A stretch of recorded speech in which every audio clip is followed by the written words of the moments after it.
தமிழகத்தில் கிறிஸ்துமஸ் பண்டிகை வெகு விமர்சையாக கொண்டாடப்படும் இடங்களில் ஒன்று தூத்துக்குடி. குறிப்பாக அங்கு நடைபெறும் கேரல்ஸ் பவனி மிகவும் பிரபலமானது.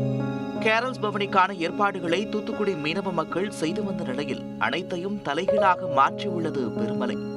கேரல்ஸ் பவனிக்காக ஒவ்வொரு பகுதியிலும் தனித்தனி குழுக்களாக சேர்த்து வைத்திருந்த பணத்தை அதீத வெள்ளப்பெருக்கால் பாதிக்கப்பட்ட மக்களுக்கு மீனவர்கள் செலவு செய்து வருகின்றனர். இந்த வருஷம் எங்களோட கிறிஸ்மஸ் விழா ஆடம்பரமான விழா இல்லாமல் இளைஞர்கள்லாம் இந்த அவங்க பிரித்த தொகையை கொண்டு ஒவ்வொருத்தருக்கும் நிவாரணப் பொருள் வாங்கி கொடுத்துட்டு இருக்காங்க. அதனால் இந்த கிறிஸ்மஸ் எங்களுக்கு ஒரு சோகமான கிறிஸ்மஸாக தான் இருக்குது. இருந்த போதிலும் எல்லா மக்களுக்காக நாங்கள் கடவுள்கிட்ட வேண்டிக்கிட்டு இருக்கோம்.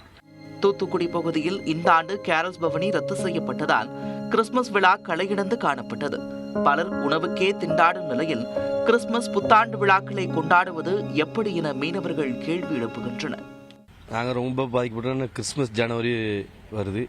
அது எங்களுக்கு ரொம்ப கஷ்டத்தினுடைய சூழ்நிலையில், ரொம்ப மோசமான சூழ்நிலையில் தான் நாங்கள் இருக்கோம். இன்னும் லாஞ்சி கடலுக்கு என்னைக்கு போகுதுன்னு சொல்லி தெரியல.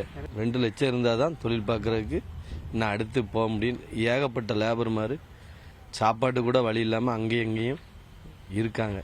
ஆமாம், இதுக்கு இந்த தமிழ்நாடு அரசு ஒன்றுமே செய்யலை. மத்திய கவர்மெண்ட்டும் இதை பற்றி கண்டுக்கிடவே இல்லை. மத்திய கவர்மெண்ட்டும் தமிழ்நாடு கவர்மெண்ட்டும் இணைஞ்சு ஒரு வழிகாட்டினா கொஞ்சம் நல்லாயிருக்கும். தங்களுடைய உறவினர்கள், நண்பர்கள் என பலர் உடைமைகளை இழந்து தவிக்கும் போது கடன் வாங்கி கூட கிறிஸ்துமஸை கொண்டாடும் மனநிலையில் இல்லை என்று மீனவர்கள் கவலை கூறினர். கிறிஸ்மஸ் ரொம்ப சிறப்பாக, ரொம்ப மகிழ்ச்சியாக கொண்டாடுவோம். மற்ற திருவிழாக்களை எப்படி கொண்டாடுறோமோ இல்லையோ, கிறிஸ்மஸை நாங்கள் ரொம்ப சிறப்பாக கொண்டாடுவோம். ஆனால் இந்த ஆண்டு இது எப்படின்னு எங்களுக்கு தெரியல. இது ஒரு பெரிய பேரிடரில் நாங்கள் நின்றுட்டோம். எப்படி அந்த டிசம்பர் 26 சுனாமி வந்ததோ அதை மறக்க முடியாதோ, அதே போல் இந்த 2023 டிசம்பர் இந்த நாட்கள் கிறிஸ்மஸ் விழாவை நாங்கள் ஒரு நாள், இனி வரக்கூடிய ஒரு நாளும் மறக்க முடியாத அளவுக்கு இது ஒரு கிறிஸ்மஸாக எங்களுக்கு அமைஞ்சிட்டு. மொத்த தூத்துக்குடியே ஒரு பெரிய ஒரு சோகத்தில் மூழ்கி போயிருக்கு. எங்கேயுமே சாப்பாட்டுக்கு கூட வழி இல்லாத தான். வருமானமே இல்லைனாலும் சின்ன பிள்ளைங்களுக்கு அது வெளியே தெரியாது. அப்போ நம்ம கடன் வாங்கினாலும் சின்ன பிள்ளைங்களுக்கு நம்ம ட்ரெஸ் எடுத்து தான் ஆகணுமே தவிர குழந்தைங்களுக்கு எடுக்க தான் செய்கிறோம். மற்றபடி கேக்கு வாங்கி அங்கங்கெல்லாம் போகிற சூழ்நிலை கிடையாது. இந்த ஆண்டு கிறிஸ்துமஸ் கொண்டாட்டம் ஏதுமின்றி தேவாலயங்களில் நடைபெறும் சிறப்பு திருப்பலியில் மட்டும் பங்கேற்று இந்த பாதிப்புகளிலிருந்து எப்படியாவது மீண்டு வர வேண்டும் என்று மீனவர்கள் பிரார்த்தனை செய்தனர். நியூஸ் 18 தமிழ்நாடு செய்திகளுக்காக செய்தியாளர் முரளி கணேஷ்.